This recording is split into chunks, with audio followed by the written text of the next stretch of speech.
Hi my teammates. I so happy to meet you today.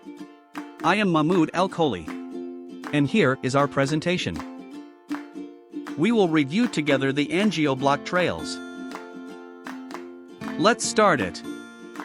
First one to review is the inclusive trail, which is one we can call efficacy trail. This trail was published in Journal of Hypertension at 2005. In this trail we review the efficacy and safety of irbesartan hydrochlorothiazide combination in lowering blood pressure in grade 2 hypertensive patients. The inclusive trail design was a multi-center, prospective, open-label, single-arm trial.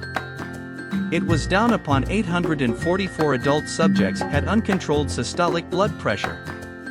The mean systolic blood pressure was 140 to 159 mm mercury. The treatment was sequential and betrayal start placebo was given for 4 to 5 weeks. Hydrochlorothiazide 12.5 mg was given for 2 weeks. Then irbesartan hydrochlorothiazide 150/12.5 mg was given for another successful 8 weeks. The persistent uncontrolled patients was given irbesartan hydrochlorothiazide 300/25 mg for another 8 weeks. Mean changes from baseline to treatment end in systolic blood pressure and diastolic blood pressure were assessed. Irbesartan hydrochlorothiazide treatment regimen achieved systolic blood pressure goals in more than 75% of patients uncontrolled on monotherapy. It decreased systolic blood pressure by 23 mm mercury and diastolic blood pressure by 11 mm mercury. So we can say surely that Angioblock is effective hypertensive lowering agent. The second study we have today is the real-world efficacy analytical study. Let's get more details about it.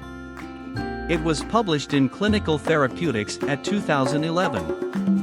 It is a retrospective analysis of real-world efficacy of angiotensin receptor blockers versus other classes of antihypertensive agents in blood pressure management. It is analysis of the Southwestern Ontario database of 170,000 adults their age greater than 18 years with hypertension persisting with antihypertensive medication for more than 9 months. This post-hoc study showed that irbesartan had the highest control rate with 48% compared with other ARBs.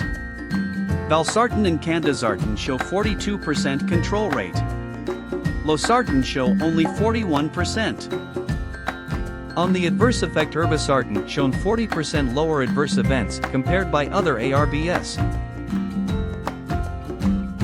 So Angioblock achieves the highest control rate and less adverse effects compared with other ARBs. The last trail today is albuminuria trail. Let's get more details about it. We can call it the protection trail. This trail published in Clinical Drug Investigation at 2004.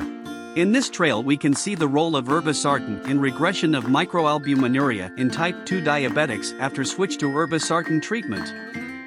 It is a multi-center, open, prospective, observational study done for 6 months upon 38,016 patients at 9,838 general practitioners' offices throughout Germany with microalbuminuria in type 2 diabetics. The main trail aim is to determine the proportion of patients with albuminuria at baseline and at 3 and 6 months. The proportion of patients with positive albuminuria was decreased by 28.3% after 3 months and by 49.6% after only 6 months. The result was great as 86% of patients achieves their blood pressure goal.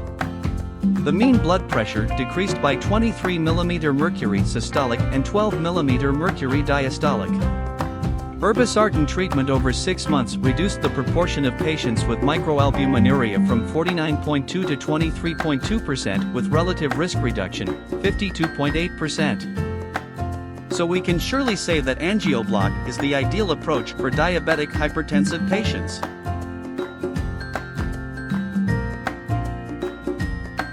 And here is the points we agreed today that Angioblock is effective antihypertensive. And it is also tolerable for patients. And it gives renal protection for diabetic and hypertensive patients.